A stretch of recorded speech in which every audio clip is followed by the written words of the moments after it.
Voilà, et ben nous sommes toujours place de la Bastille, on les rattrapera, de toute façon je sais où ils vont. Oui. Avec nos trottinettes, on peut nous. Donc nous sommes place de la Bastille avec François, un spécialiste des drapeaux internationaux. Donc nous arrivons... Tiens, bah là elle parle la dame en français. Elle parle en français. Ah oui, ils vont parler en français évidemment. Il faudrait que nous, la France se mobilise.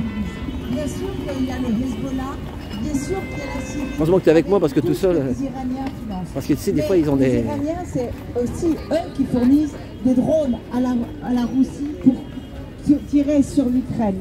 Alors, monsieur Séjourné, on ne donne pas la main au ministre des Affaires étrangères, quel que soit le contexte. Le minimum de dignité, il faut parler avec tout le monde, mais le minimum de dignité, on ne se fait pas prendre en photo en serrant la main de le représentant d'un État qui est un État terroriste autant que la Russie, et avec, même si c'est un sourire coincé, avec un sourire. Au lieu de ça, eh bien, il faut des drones et il faut des armes pour l'Ukraine. Et il faut qu'elles soient livrées vite. Il ne suffit pas de les annoncer. De même, cette semaine, on a vu l'Union européenne a un peu plié le bras de Viktor Orban.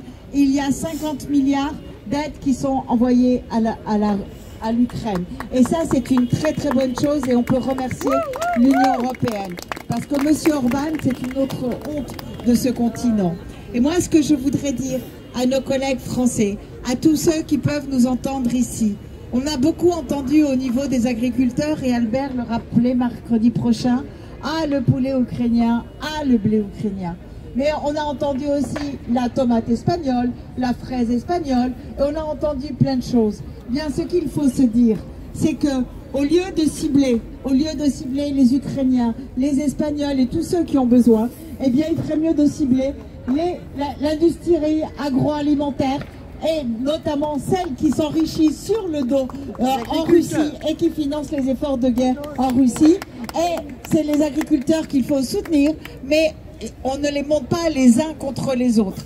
Alors, à tous ceux qui pensent qu'on va nous monter contre vous, je vous le dis tout de suite, eh bien, nous continuerons à être là, nous continuerons à demander des armes, des drones, de l'assistance militaire, du soutien économique, parce que si demain Poutine gagne cette guerre, eh bien, il faut qu'on sache que ça nous coûtera beaucoup plus que 50 milliards d'euros, parce que ce que cela peut nous coûter, c'est l'Europe et nos libertés. Slava Ukraini! Royam Slava! Дякуємо. Merci Geneviève Garrigos du Conseil de Paris. Merci. Merci. Merci. Merci. Merci. Merci. Merci. Merci. Merci. Merci. Merci. Merci. Merci. Merci. Eh ben merci beaucoup. Merci. On va lui demander la dame. Attends, ouais. Merci également aux responsables des associations. Bonjour madame. Bonjour madame, vous parlez français? Oui. Je peux vous filmer, non? Pierre Rehman. C'est un média, c'est Gilets jaunes, nous on est un partisan. Hein. On n'est pas russe ni ukrainien. Oui, c'est juste pour vous demander une question. Bonjour madame, donc je filme votre drapeau, vos papiers, votre panneau. C'était votre drapeau, c'est quoi exactement? Le drapeau là, c'est pas ukrainien ça? C'est une brigade ukrainienne, mais alors il faudrait demander à un Ukrainien qui pourrait vous en dire plus. Ah, vous savez pas ce que c'est alors? On m'a donné ça au dernier moment, c'est une brigade en fait, une brigade ukrainienne. Voilà. C'est quoi, c'est ce que tu avais dit là, ça s'appelle comment déjà? Une brigade, donc c'est un régiment. C'est un régiment. C'est Azov ou... C'est Azov? Non, c'est le rouge et noir. Azov, c'est le rouge et noir. Ah d'accord. Alors celui-là, c'est l'autre là, comment t'avais dit là? Kraken, non? Kraken? Non mais c'est une brigade, c'est pas pareil. Là c'est un parti, là c'est une brigade, c'est militaire. C'est autre chose, non mais c'est affilié. C'est affilié. Vous avez un beau manteau en tout cas. Oui, c'est autre chose, c'est autre chose. Ben, merci madame, merci. Ben, merci, courage.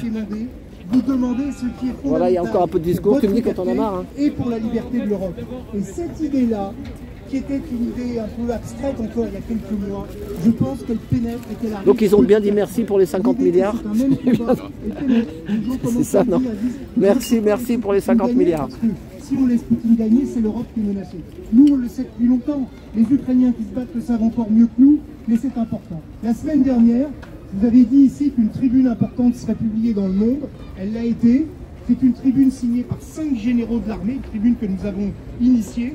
signé par 5 généraux de l'armée et tout un certain nombre de personnalités culturelles et scientifiques. Et cette tribune réclame que la France fasse bien plus en matière de livraison. Elle réclame en trop. Mais là, c'est la mairie de Paris un peu qui fait quelque chose, on dirait, non? On dirait, oui, je crois que c'est la mairie de Paris un peu. Oui, il y a des élus. Oui, de la mairie de Paris. Il y a des élus, mais de gauche, là. Mais l'élément important, c'est Hidalgo. C'est ça, Hidalgo. Je sais pas trop exactement. Ont signé cette tribune. Ce qui est encore plus important, qui m'a surpris.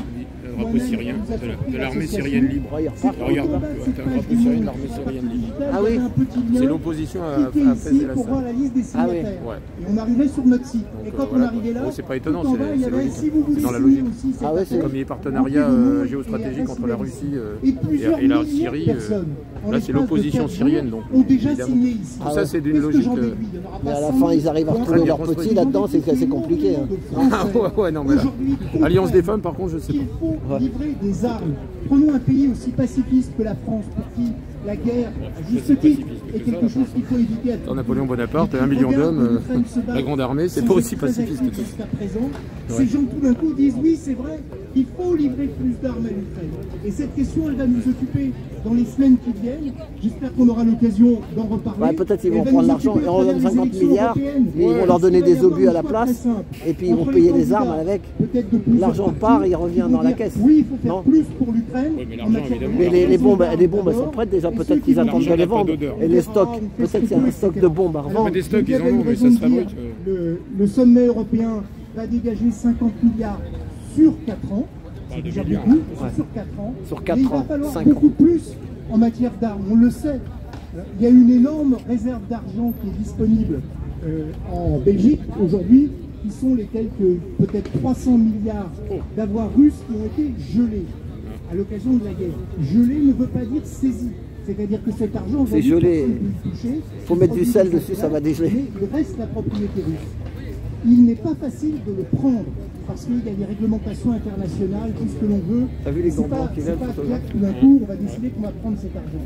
Mais il peut y avoir des débats à l'occasion des élections européennes, il peut y avoir des débats en Europe sur les moyens juridiques qui permettraient de saisir ceci. Ce n'est pas exclu. À nouveau, c'est une question de volonté politique. Et je termine en disant, ça se ramène tout ça à une seule question. Soit on pense que, in fine, et je crains que malheureusement beaucoup de dirigeants politiques européens le pensent, in fine, à force de soutenir l'Ukraine, de livrer des armes par-ci par-là, Poutine va se lasser et il va comprendre qu'il faut faire un accord de paix. Ça, c'est une voie, mais c'est pas la bonne voie. Nous le savons tous parce que ça, c'est la voie qui conduirait à des guerres nouvelles. Il dit là. Il y a pas mal de réfugiés ukrainiens là. Ils Ils parlent pas français, donc ils comprennent pas forcément ce qu'il dit. d'avant 2014. Et cette voie-là, Je sais pas s'il va s'arrêter, le Poutine. Lui. pour gagner la guerre. Bon, mais là, c'est un discours très orienté, on va dire. C'est ça. Très, très orienté. On n'attend pas autre chose d'une manifestation de ce Je vais type-là. produire C'est ça. 78 canons César. Bon, on va- Fort bien, Des c'est canons très César. important. Bon allez, Mais on y va, faut rattraper la manif. Hein. L'Ukraine a les moyens d'en acheter 6 autres. Et pour le reste, je demande aux partenaires Voilà. européens de le financer. On voit bien que cette méthode-là, c'est la... Fort bien si les Européens se précipitent pour les financer.